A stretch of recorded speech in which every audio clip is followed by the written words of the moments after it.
ก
ราบสบายดีเมื่อสุขทุกคนเนาะเข้าสู่ซองเตื้อย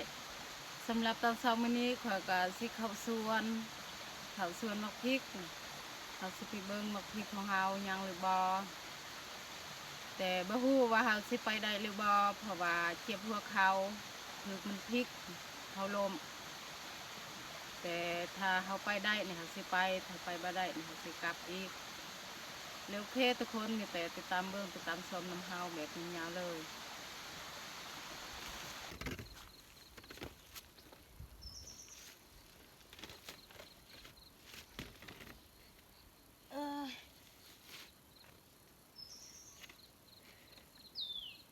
ตอนนี้เขาย่างมากก็ฮอดสวนแล้วเนาะเจ็บหัวเข่าแห้งแต่กระเทินเลยเขาได้มาเขาต้องได้ไปฮอดสวน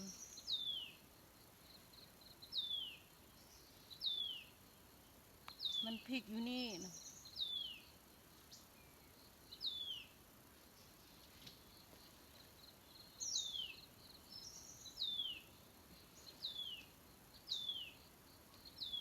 ย้อนว่าขากลับนี่ย่างบ่ได้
มักพริกก็เฮาเก็บแล้วเพราะว่ามักพริกของเฮาก็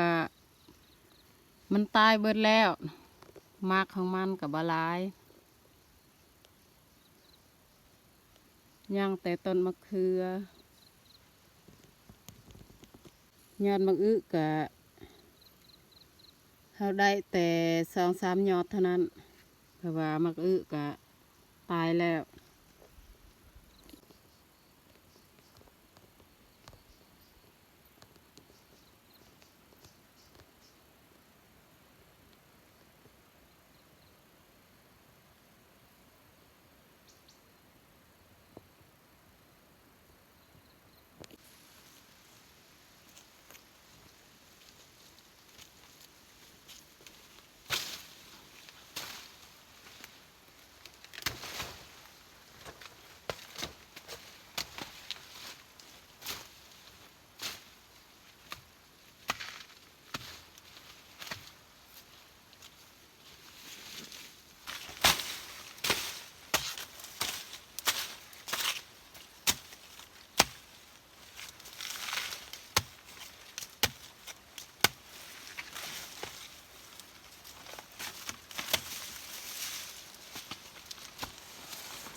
เรียบร้อยเนาะเอาอยู่กล้วย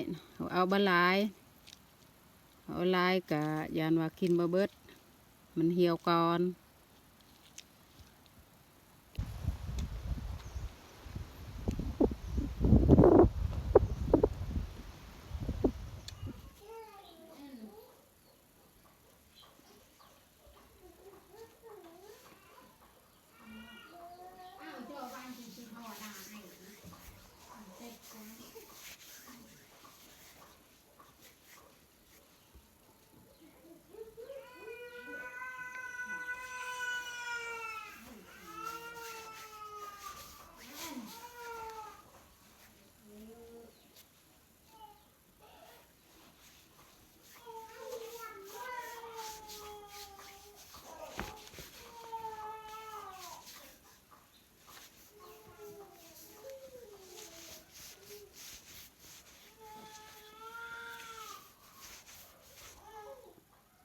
ตอนนี้เขาย่างมากะฮอดบ้านแล้วเนาะมีแต่เขาสิเฮ็ดอาหารเที่ยงกิน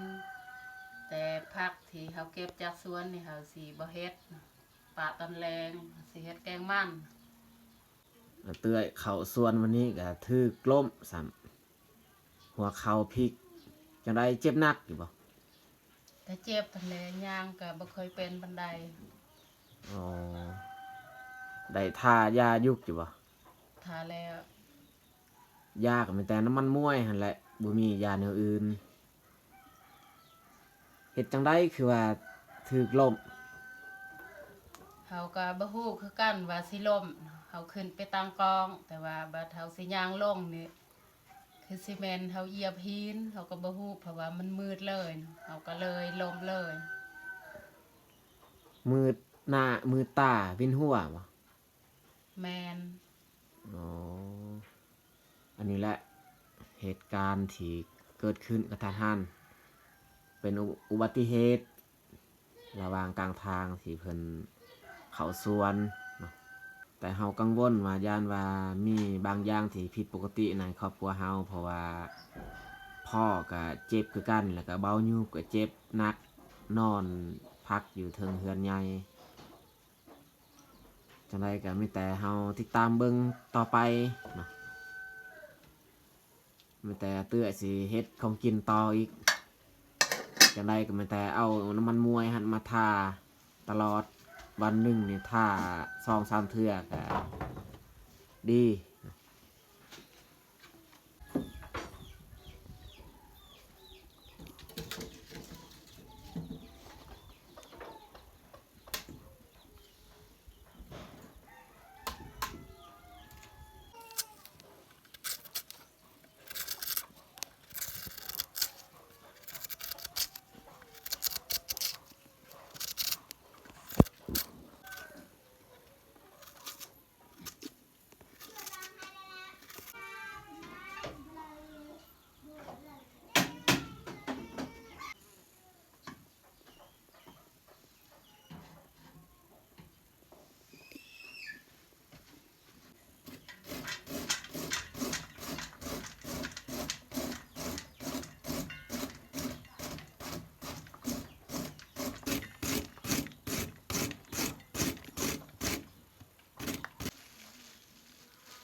เขาเฮ็ดแกงมันนี่ใส่ปลาแห้งปลานี่กับปลาที่เขาเอามาจากบ้านแม่นะ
สำหรับอาหารเที่ยงของเฮาก็มื้อเท่านี้แหละ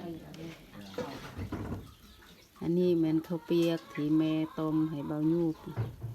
เพราะว่าเบายูบก็บ่สบายของกินตอนเช้าแกงมันแจว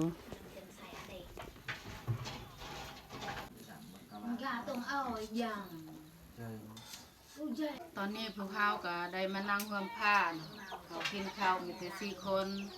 ส่วนบางยูบนี่นอนเพิ่นก็ไข่แห้งเอามาพี่น้องมากินเที่ยงน้ำกัน มากินข้าวเที่ยงกัน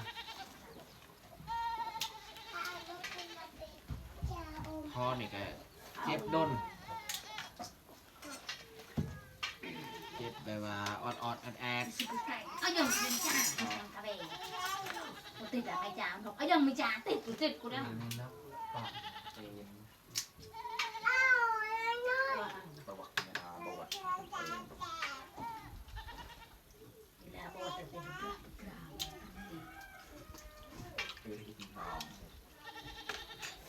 เบายูบนี่เจ็บนะคืนนี้เอาเต้าว่ะเต้ามาผัดเต้ามันจะแมนพญาตเพราะว่าคนอื่นเขาก็เจ็บหลายคนคือกันน้อง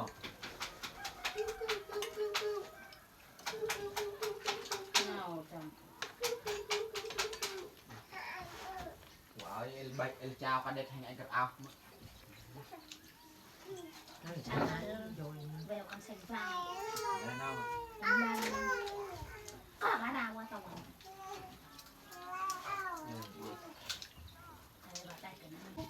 เขาเรือลายเลยโยมีดอกมีแต่กระขันเย็นด้อมอ่ะเหมือนแต่คนบ่อยากเข้าช่วงนี้เด็กมีตักสุกเลยกันสุกผักน้องนน học học đọc tên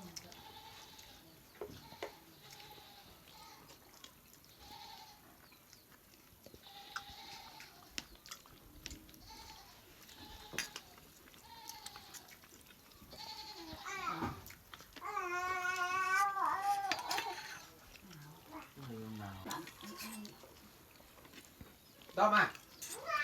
chú đầu nghĩ được cô gì qua hệ mới đầu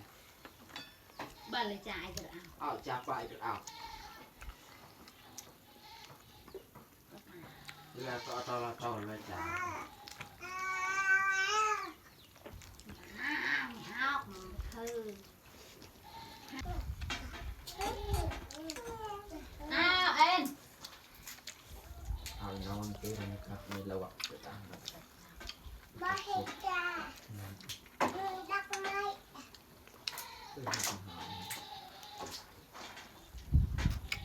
ăn cái người đắc mai đọc này ของกินตอนเช้าขวบปีกล้วย